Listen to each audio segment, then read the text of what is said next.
Break के बाद एक बार फिर से स्वागत है आप सभी का देवभूमि दिन भर में और मैं हूं आपके साथ कृतिका। सीएम पुष्कर सिंह धामी ने मंगलवार को प्रधानमंत्री नरेंद्र मोदी और केंद्रीय गृह मंत्री अमित शाह से पार्लियामेंट हाउस में मुलाकात की। इस मौके पर सीएम धामी ने उत्तराखंड में चल रही विकास योजनाओं से पीएम मोदी और गृह मंत्री अमित शाह को अवगत कराया। मुख्यमंत्री ने उत्तराखंड में बागवानी की अपार संभावनाओं को देखते हुए प्रधानमंत्री से कश्मीर की तर्ज पर 2000 करोड़ का बागवानी पैकेज दिए जाने का भी अनुरोध किया है। देखिए ये रिपोर्ट। दिल्ली में मुख्यमंत्री पुष्कर सिंह धामी ने पीएम मोदी और केंद्रीय गृह मंत्री अमित शाह से पार्लियामेंट हाउस में मुलाकात की। इस मौके पर सीएम धामी ने उत्तराखंड के विकास में पीएम मोदी के मार्गदर्शन और केंद्र सरकार से मिल रहे सहयोग पर आभार जताया। मुख्यमंत्री ने प्रधानमंत्री मोदी को उत्तराखंड में संचालित विकास कार्यों के बारे में भी बताया। सीएम पुष्कर सिंह धामी ने प्रधानमंत्री से उत्तराखंड राज्य के सीमित वित्तीय संसाधनों को देखते हुए जीएसटी प्रतिकर अवधि को बढ़ाए जाने का अनुरोध किया है। सीएम ने उत्तराखंड में नवीनतम तकनीक और वैज्ञानिक शोध को बढ़ावा देने के लिए भारतीय विज्ञान शिक्षा एवं अनुसंधान संस्था की स्थापना और फार्मास्यूटिकल उद्योग के विकास के लिए national institute of pharmaceutical education and research की स्थापना का आग्रह किया। मुख्यमंत्री ने उत्तराखंड में बागवानी की अपार संभावनाओं को देखते हुए प्रधानमंत्री से कश्मीर की तर्ज पर रुपए 2000 करोड़ का बागवानी पैकेज दिए जाने का अनुरोध किया। इसके अलावा मुख्यमंत्री धामी ने चार धाम की तर्ज पर कुमाऊं मंडल के पौराणिक स्थलों और मंदिरों को तीर्थाटन से जोड़ने के लिए मानस खंड मंदिर माला मिशन की स्वीकृति दिए जाने और पिथौरागढ़ एयर स्ट्रिप से हवाई सेवाओं के संचालन की अनुमति का भी पीएम मोदी से अनुरोध किया। मुख्यमंत्री ने पीएम को बताया कि रेल मंत्रालय द्वारा ऋषिकेश उत्तरकाशी रेल लाइन के निर्माण के लिए फाइनल लोकेशन सर्वे के बाद डीपीआर तैयार कर ली गई है। उन्होंने ऋषिकेश डोईवाला रेलवे ट्रैक के निर्माण और देहरादून रेलवे स्टेशन को हर्रावाला स्थानांतरित किए जाने की अनुमति दिए जाने का अनुरोध किया। मुख्यमंत्री ने ऋषिकेश में अखिल भारतीय आयुर्वेद संस्था की स्थापना की मांग की। बहुत सारी परियोजनाएं हैं, सभी परियोजनाओं पर हमने उनका मार्गदर्शन लिया है और हमें लगातार माननीय प्रधानमंत्री जी, गृह मंत्री जी और हमारी पार्टी के राष्ट्रीय अध्यक्ष जी के द्वारा लगातार और केंद्रीय नेतृत्व के द्वारा लगातार हमको मार्गदर्शन और लगातार उनका आशीर्वाद उत्तराखंड राज्य के लिए मिला है और अभी भी उन्होंने आश्वासन दिया सभी पर आगे काम होगा। अभी नई सरकार बनी है और नई सरकार के आगे बढ़ने के लिए और आगे उत्तराखंड के विकास के लिए तेज गति से जो केंद्र और राज्य का समन्वय है उन सभी पर उनका मार्गदर्शन लिया। तो वहीं केंद्रीय गृह मंत्री अमित शाह से मुलाकात के दौरान मुख्यमंत्री ने हिम प्रहरी योजना लागू करने का अनुरोध किया, जिससे अंतर्राष्ट्रीय सीमाओं के जिलों के गांवों में से पलायन रोका जा सके। वहीं मुख्यमंत्री ने राज्य पुलिस को अधिक प्रभावी और आधुनिक बनाए जाने के लिए राज्य पुलिस बल आधुनिकीकरण योजना में हर साल 20 से 25 करोड़ रुपए का बजट स्वीकृत किए जाने का आग्रह किया। Bureau report, news 1 India. वहीं उत्तराखंड में जिला सहकारी बैंकों के भर्तियों में हुई गड़बड़ी की जांच अब शुरू हो चुकी है। जांच समिति ने देहरादून के डीसीबी से रिकॉर्ड कब्जे में लिए हैं। जांच समिति को 15 दिन में अपनी रिपोर्ट देनी है। इस मामले में राज्य सहकारी बैंक से जुड़े असरदार नेता की भूमिका भी संदिग्ध है। सूत्रों की माने तो चतुर्थ श्रेणी के पदों पर नेता अफसरों ने अपने रिश्तेदारों को भर्ती कराया। एक जिला सहकारी बैंक के अध्यक्ष ने अपने बेटे को नियुक्ति दिलवाई। सहकारी बैंक के एक जीएम ने पिथौरागढ़ में बेटे को नियुक्ति दिलाई, जबकि ये अधिकारी मूल रूप से उत्तर प्रदेश का रहने वाला है।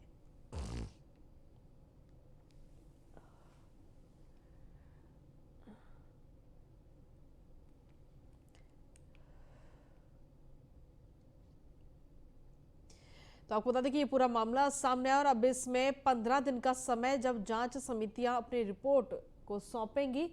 जांच समिति ने देहरादून के डीसीबी से रिकॉर्ड्स को भी अपने कब्जे में ले लिया है। जांच समितियों को 15 दिन के अंदर अपनी रिपोर्ट देनी है, अपनी रिपोर्ट सौंपनी है। राज्य सहकारी बैंक से जुड़े असरदार नेता की भूमिका भी संदिग्ध है इस पूरे मामले में। चतुर्थ श्रेणी के पदों पर नेता अफसरों ने अपने रिश्तेदारों को भर्ती करवाया है। तो नेता और अफसरों ने बेरोजगारों की जो नौकरियां थी उनको लूट लिया और अपने सगे संबंधियों को नौकरियों पर रखवा दिया गया है।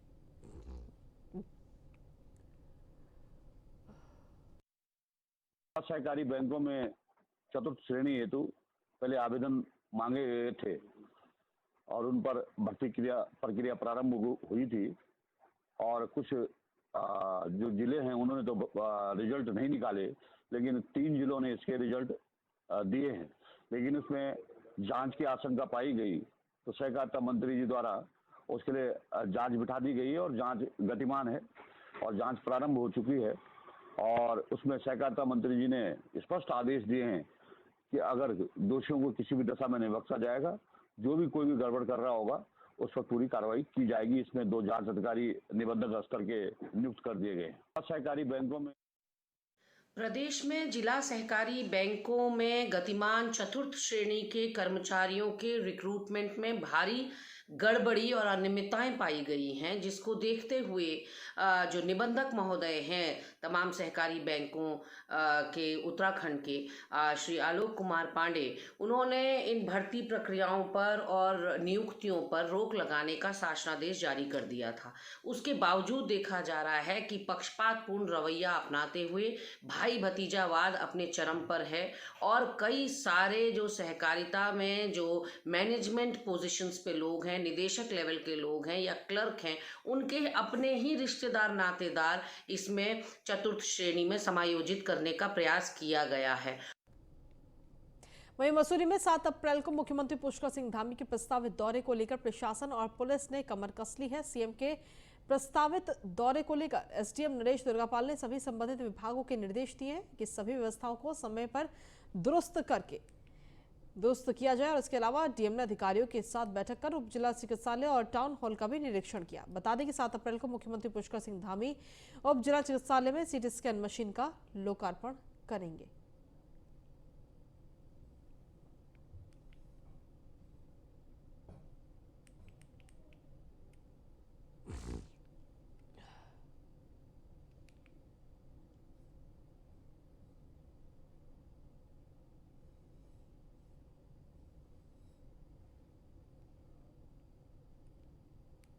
वहीं अप्रैल का महीना शुरू होते ही उत्तराखंड के तापमान में अब बढ़ोतरी दिख रही है। चिलचिलाती धूप के साथ लू ने भी लोगों की परेशानियों को बढ़ा दिया है।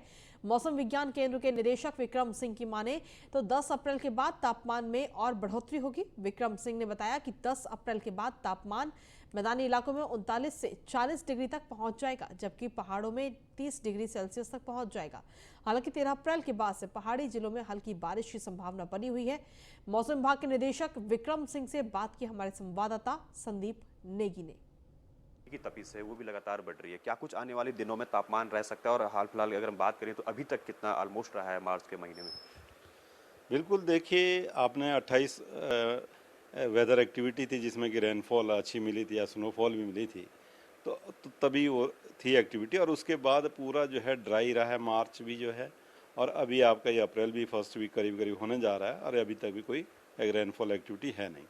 तो इसकी वजह से कंटिन्यूसली जो तापमान है वो बढ़ रहे हैं और 15-16 मार्च से करीब करीब स्थिति ये थी कि 6 से 7 डिग्री ऊपर आ गए जो है तापमान हमारे सामान्य से, चाहे वो पहाड़ों की बात करें या मैदानी क्षेत्र की बात करें उत्तराखंड के लिए। और ये जो स्थिति है आज तक वैसी ही बनी हुई है। तो आज की अगर डेट में मैं बात करूं तो जो अप्रैल में है जो हमारे मैदानी क्षेत्र है तो इसमें 30 या 31 के आसपास जो है नॉर्मल टेम्परेचर हमारा है, लेकिन जो टेम्परेचर मिल रहे हैं वो करीब जो है 37-38 की रेंज में मिल रहे हैं प्लेन्स में। तो आप देख लीजिए कि करीब करीब 6 से 7 डिग्री जो है वो नॉर्मल से ऊपर है।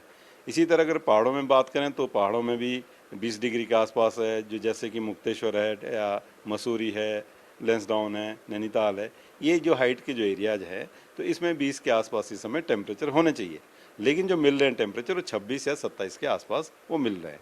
तो 6 से 7 डिग्री जो है आपके जो पहाड़ों में है वहाँ पर भी टेम्परेचर वो ज़्यादा चल रहे हैं। और अभी एक वीक आगे भी जो है, आज 5 तारीख है तो 12 तारीख तक 13 तारीख तक भी अगर बात करें तो कोई वेदर एक्टिविटी नहीं दिख रही है और जो तापमान है वो और उसमें जो है बढ़ोतरी होगी। तो मैं समझता हूँ कि जो 11-12 तारीख तक अगर आप बात करें तो मैदानी क्षेत्रों में ये 38 से 40 के बीच आ जाएंगे और अगर पहाड़ों में मैं बात करूं तो वहाँ पे भी ये 28 से लेके 30 के आसपास जो है ये पहुँच जाएंगे। अगर बात करें तो मतलब ये लगता नहीं है कि अभी दूर दूर तक कहीं राहत मिलने वाली की बात है, चूँकि जिस तरह से मौसम लगातार बिल्कुल ड्राई हो रहा है और अगर हम बारिश की अगर बात करें तो ऐसा फिलहाल लगता नहीं है कहीं। बिल्कुल है, जैसे मैंने बोला 12 तक तो कोई संभावना नहीं है। 13-14 की अगर बात करूं तो 8 से 10 दिन का हमारा जो प्रेडिक्शन है वो मिलता है। तो उसमें अभी थोड़ा इंडिकेशन दिख रहा है कि जो है उत्तराखंड के जो अंदर के डिस्ट्रिक्ट है 13-14 में शायद थोड़ी एक्टिविटी उनमें मिले, लेकिन चूंकि ये काफ़ी दूर है, इतना दिन का जो एक्यूरेसी उतना रहता नहीं है, लेकिन जब वीक के अंदर आएंगे तो तब हम ज़्यादा इसको आप बता पाएंगे हाँ इस समय कुछ वेदर एक्टिविटी मिल सकती है या नहीं। तो अभी दिख रहा है वो थोड़ा, लेकिन उसकी भी जो संभावना मैं तो यही कहूँगा कि अभी तो कम है। जी, तो बिल्कुल ये हमारे साथ मौसम डायरेक्टर विक्रम सिंह जी, जिनका सीधे तौर पर कहना है कि आने वाले कुछ समय में लगातार तापमान यूं ही लगातार बना रहेगा और बनागनी की जो घटनाएं हैं वो कहीं ना कहीं और भी ज़्यादा रूप ले सकती हैं। वीडियो जर्नलिस्ट राजन बड़ोला के साथ संदीप नेगी, न्यूज़ 1 इंडिया, देहरादून। वहीं देहरादून में इन दिनों भीषण गर्मी पड़ रही है और मौसम विभाग की माने तो हीट वेव अभी जारी रहेगी, जिससे लोगों को परेशानी अभी और बढ़ेगी। गर्मी का आलम यह है कि दोपहर होते ही सड़कों पर सन्नाटा पसर जाता है। उत्तराखंड में अप्रैल महीने के फर्स्ट वीक में ही गर्मी की तपिश लगातार जारी है और अभी तक की अगर तापमान की बात करूं तो 37 सेल्सियस से ज़्यादा अब तापमान लगातार बढ़ने लगा है। दूसरी तस्वीर में अगर देहरादून शहर की बताऊं तो आप देख पा रहे हैं कि सड़कें, जिन सड़कों पर अक्सर दोपहर के समय भारी भीड़ रहती थी, वो अब गर्मी की तपिश के मारे लोग अब घरों से निकलना बेहद कम कर चुके हैं। और यही वजह है कि मौसम विभाग का साफ तौर पर कहना है कि आने वाले कुछ समय तक लगातार गर्मी की तपिश यूं ही लगातार बनी रहेगी और इसी प्रकार मौसम के तापमान में लगातार वृद्धि होती रहेगी। वीडियो जर्नलिस्ट राजन बड़ोला के साथ संदीप नेगी, न्यूज़ 1 इंडिया, देहरादून। सुनो अरे इधर आओ जरा, सुनो एक मिनट। अब कितनी गर्मी हो रही है, क्योंकि अप्रैल महीने में ही अभी तक लगातार इतनी गर्मी पड़ रही है, जो गर्मी कभी मई जून में पड़ती थी, क्या लगता है आपको? बहुत ज़्यादा गर्मी पड़ रही है। इससे पहले हमने कभी जो है इस हिसाब की गर्मी नहीं देखी थी। और अप्रैल महीने में इतनी गर्मी पड़ रही है, जबकि जो है ये गर्मी जो है जून जुलाई में जून में पड़ती थी। ज़्यादा गर्मी हो गई है। मैम कितनी गर्मी है? जो गर्मी लगभग मई जून के महीने में होती थी वो अब अप्रैल मई होने वाली है। बहुत ज़्यादा गर्मी है। जिस हिसाब से इस बार ठंड हुई थी उसी हिसाब से इस बार गर्मी भी बहुत ज़्यादा हुई है, तो बहुत मुश्किल हो रहा है इस गर्म में ट्रैवल करना इधर से उधर। क्या लेंगे गर्मियों में, जिस तरह से लगातार बढ़ रही है, उमस बढ़ रही है? मतलब करना ही चाहिए हमें, ज़्यादातर अपना बचाव के लिए तो घर ही पे रहें, या फिर क्योंकि धूप में फिर अपनी हेल्थ भी तो ख़राब हो सकती है, इसलिए ज़्यादातर फिर गर्मी में रहेंगे तो फिर बीमार पड़ जाएंगे। वहीं जनपद पौड़ी में स्वास्थ्य कर्मचारियों ने सरकार के खिलाफ धरना प्रदर्शन किया और जमकर नारेबाजी भी की। उनका कहना है कि कोरोना काल में हमने निस्वार्थ भाव से अपनी सेवाएं दी और जब प्रतिफल देने का समय आया तो सरकार ने हमें बाहर का रास्ता दिखा दिया। उन्होंने सरकार से मांग की है कि उनकी सेवाओं को आगे बढ़ाया जाए। बता दें कि कोरोना काल के समय 95 स्वास्थ्य कर्मचारियों की नियुक्ति की गई थी, जिनकी सेवाएं 31 मार्च को समाप्त कर दी गई।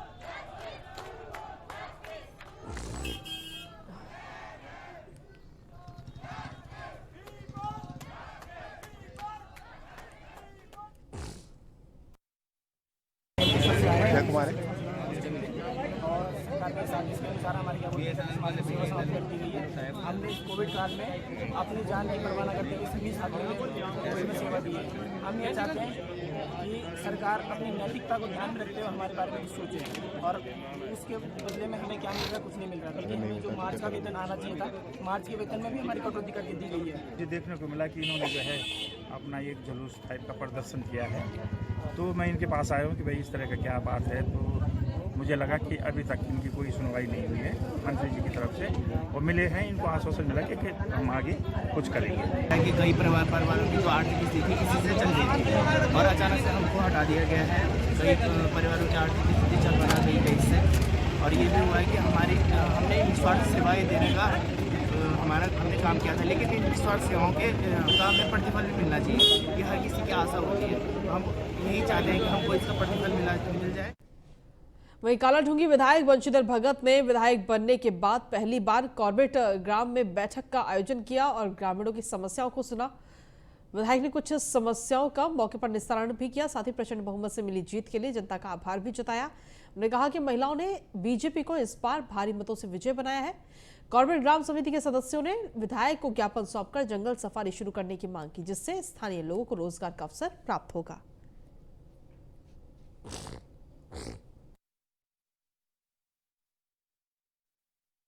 उद्देश्य लोगों का धन्यवाद करना है। चुनाव के बाद मैं पहली बार ग्राम बूथ स्तर पर निकला हूं, तो यहीं से शुरू किया है। एक आज बूथ नंबर 47 में बैठे यहाँ के कार्यकर्ताओं से मिले, यहाँ के पदाधिकारियों से मिले, यहाँ की जनता से मिले और उनकी बात सुनी, अपनी बात कही।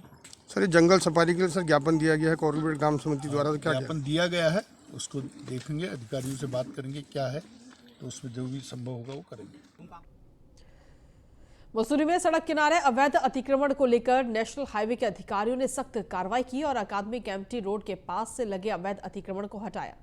कार्रवाई के दौरान अतिक्रमणकारियों को ये चेतावनी भी दी कि अगर दोबारा किसी ने अतिक्रमण करने की कोशिश की तो उसके खिलाफ सख्त कार्रवाई की जाएगी।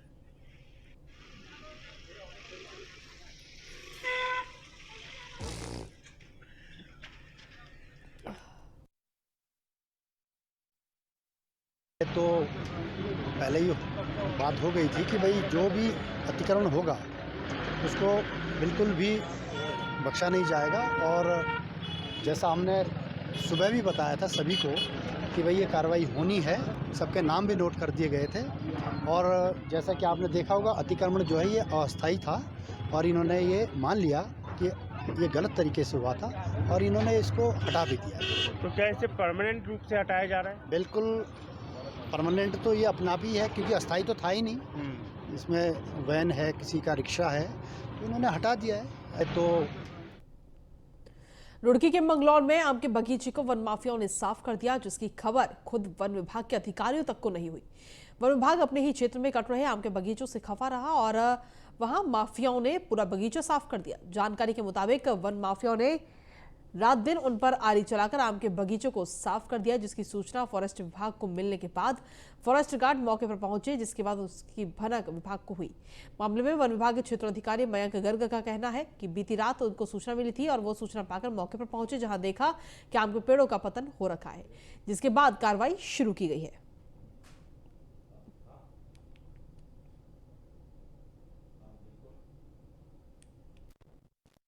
देखिए, आम के बाग की जो परमिशन दी जाती है वो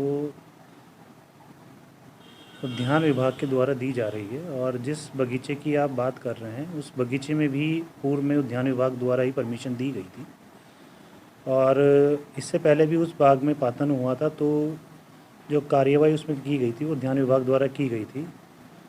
और कल भी उस बगीचे में पातन हुआ है और उसमें लगभग 11 पेड़ मौके पर कटे हुए मिले हैं, जिस पर जो पातन संबंधी कार्यवाही है वो उद्यान विभाग द्वारा कर दी गई है। और जो उसके प्रकाष्ठ जो उसके पातन से प्राप्त हुआ था उसमें से कुछ प्रकाष्ठ को हमारे द्वारा प्राप्त कर लिया गया है, और अन्य प्रकाष्ठ पर या प्रकाष्ठ के अभिवहन पर हमारे द्वारा मुकदमा दर्ज करने की कार्यवाही की जा रही है। वहीं ऋषिकेश के आईटीपीएल स्थित डीआरडीओ के अस्पताल से सेवाएं समाप्त होने के बाद भड़के कर्मचारियों ने त्रिवेणी घाट पर कैंडल मार्च निकाला और इस दौरान सरकार से नौकरी बहाल करने की मांग की। मौके पर पहुंचे अखिल भारतीय कांग्रेस कमेटी के सदस्य जयेंद्र रमोला ने भी डीआरडीओ के कर्मचारियों को अपना समर्थन दिया।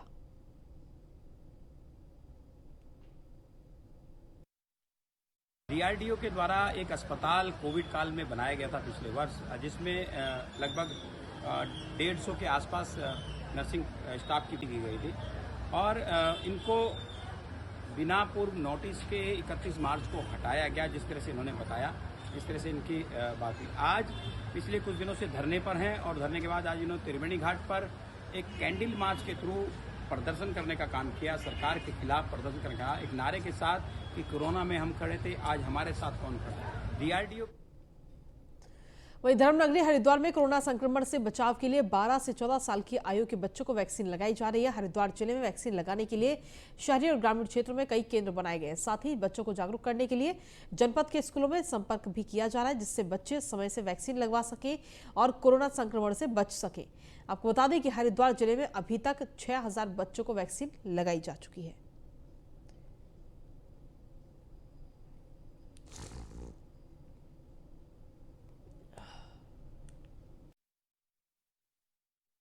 चार 4000 कुछ बच्चों को लगा चुके हैं, और जितने सेंटर्स हैं हमारे, जो हेल्थ सेंटर्स हैं, सीएससी पीएससी, उन लोग वहाँ पे लगाए जा रहे हैं, प्लस हमारा 2 अर्बन में लगाए जा रहे हैं। हम लोगों ने स्कूल से भी अनुरोध किया है कि भाई हम स्कूल में, चूँकि 12 से 14 साल के बच्चे स्कूल गोइंग होते हैं, कि स्कूल में लगाना करें। हमने जो है मुख्य शिक्षा अधिकारी उनसे भी बात किया है, लेकिन चूँकि अभी स्कूल में पेपर्स चल रहे हैं तो लोग बच्चे भी लगाने में हिचकिचाहट वो अपना रहे हैं, उनके फादर भी नहीं चाह रहे हैं। जस्ट आफ्टर जो इलेक्शन ये ख़त्म हो जाएगा परीक्षा, तो हम लोग फिर से स्कूल में लगाना शुरू कर देंगे इसमें। हम लोग करीब 6000 बच्चों को लगा चुके हैं अब तक। वहीं पौड़ी स्वास्थ्य विभाग में कार्यरत 155 आउटसोर्स कर्मियों की सेवा सरकार ने समाप्त कर दी है। नौकरी जाने के बाद मायूस स्वास्थ्य कर्मचारी मंगलवार को जिला मुख्यालय पौड़ी में बैनर व पोस्टर के साथ जुलूस निकालकर अपना विरोध दर्ज कराएंगे।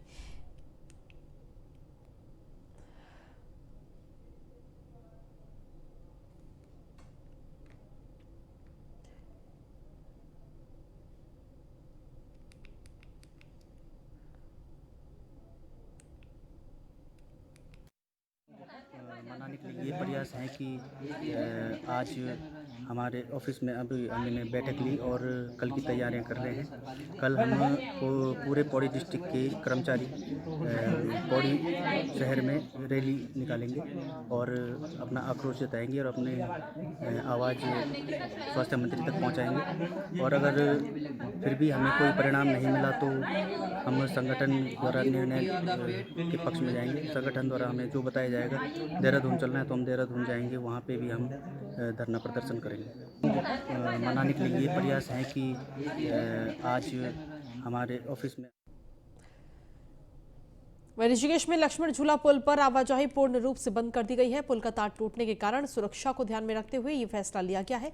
बता दें कि लक्ष्मण झूला के पास ही बजरंग सेतु नए पुल का निर्माण कार्य भी चल रहा है और इस बीच लक्ष्मण झूला पुल का एक तार टूट गया, जिस वजह से लक्ष्मण झूला पुल पर आवाजाही को तत्काल रोक दिया गया। लक्ष्मण झूला पुल को शासन ने 13 जुलाई 2019 को बंद कर दिया था। स्थानीय नागरिकों की समस्या को देखते हुए इस पर सिर्फ पैदल चलने की आवाजाही की छूट थी। तार टूटने के बाद इस पर फिलहाल आवाजाही रोक दी गई है।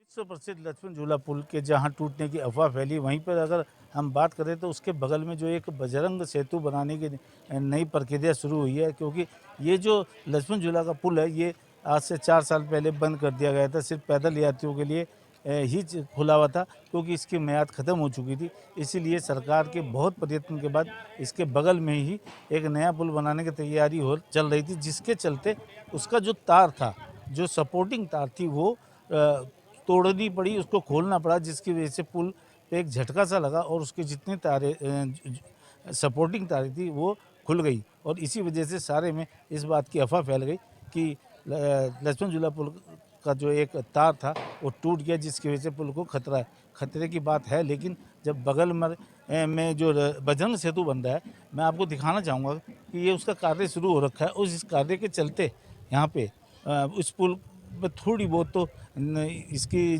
जो पुरानी तारें हैं उनको हटा के वहाँ नया पुल बनना है, इसीलिए इसके बगल में ही ये पुल बनाया जा रहा है। जबकि इसकी जगह दूसरी जगह करने की बात हुई थी, लेकिन वहाँ पर काफ़ी परेशानियों का सामना करना पड़ता है, इसलिए इसका पुल यहाँ बन रहा है और यहीं से ये नया पुल जिसका नाम बजरंग सेतु है वो यहाँ चलेगा। कैमरामैन कार्तिक के साथ ऋषिकेश से संजय शर्मा, न्यूज़ 1 इंडिया के लिए। और इसी के साथ फिलहाल देवभूमि दिन भर में मेरे साथ इतना ही। नमस्कार।